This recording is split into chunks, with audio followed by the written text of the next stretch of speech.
নমস্কাৰ, মোৰ চেনেলৰ অন্য এটি ভিডিঅ'লৈ আপোনালোক সকলোকে স্বাগতম জনাইছোঁ।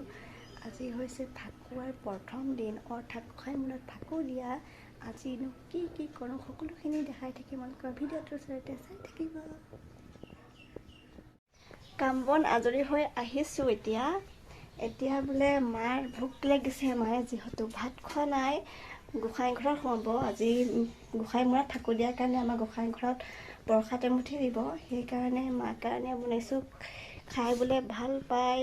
আটাৰে পানী পিঠা বনাম, তাৰপিছত আমিও অকণ চাহ খাম। এতিয়া বাজিছে 11টা। তাৰপাছত মা গোঁসাই ঘৰত যাব, দেখাই থাকিম। এয়া মই কেৰাহীত তেল দি লৈছোঁ। এতিয়া মই পানী পিঠা বনাম। আপোনালোকে খাইছেনে নাই জনাবচোন, আটাৰে পানী পিঠা।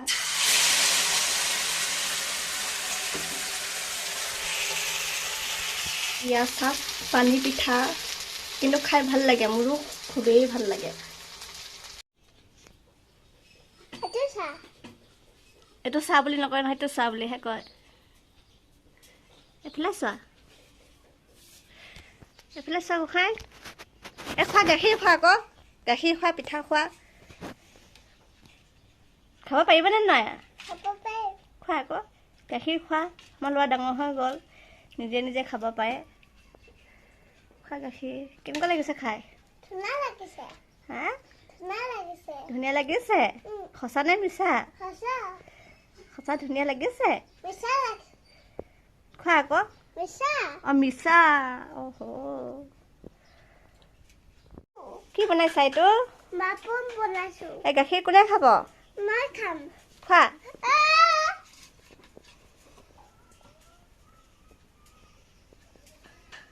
লাহে লাহে খোৱা।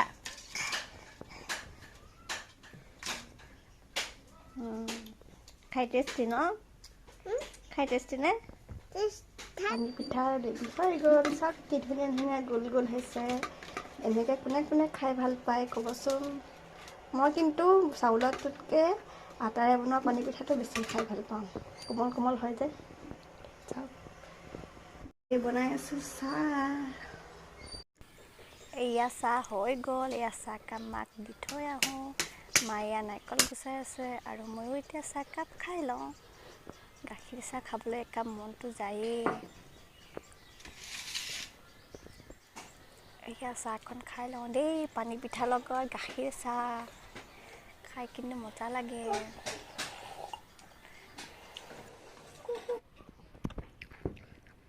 গাখীৰকণ খাই দিয়া আকৌ, গাখীৰ ঠাণ্ডা হৈ গ'ল।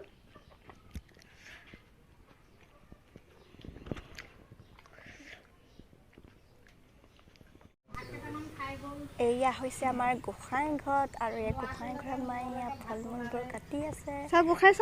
সৰু গোঁসাইকণ চুটি পিনি পুৰা ভকত হৈ গৈছে আৰু।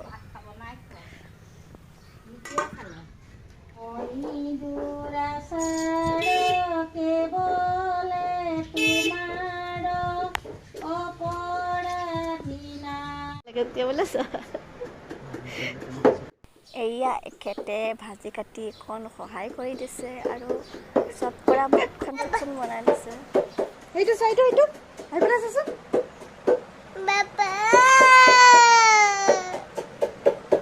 আৰু আমাৰ সৰু পিতাইকনে খালি বাপেকৰ বাহিৰে কাকো চিনিয়েই নাপায়।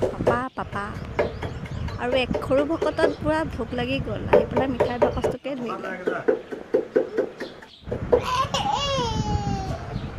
তাৰ মুড চাওক, কেমেৰা দেখিলে তাৰ কান্দোনহে ওলায়। ধুতি পিন্ধিছা, ধুনীয়া লাগিছে।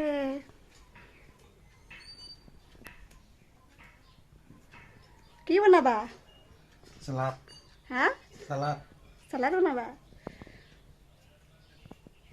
আৰু ইয়াৰ প্ৰসাদ গোঁসাই ঘৰত দিয়া হৈ গ'ল।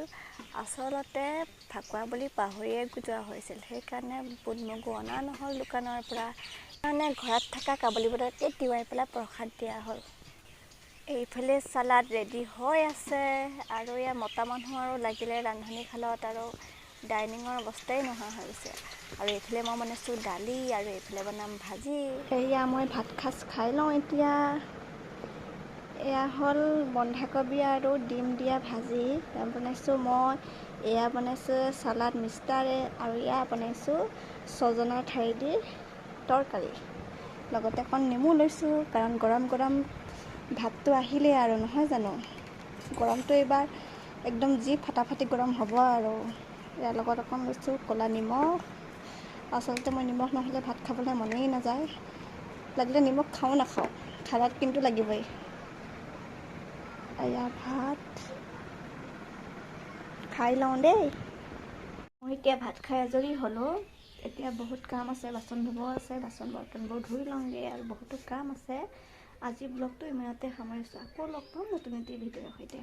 বাই।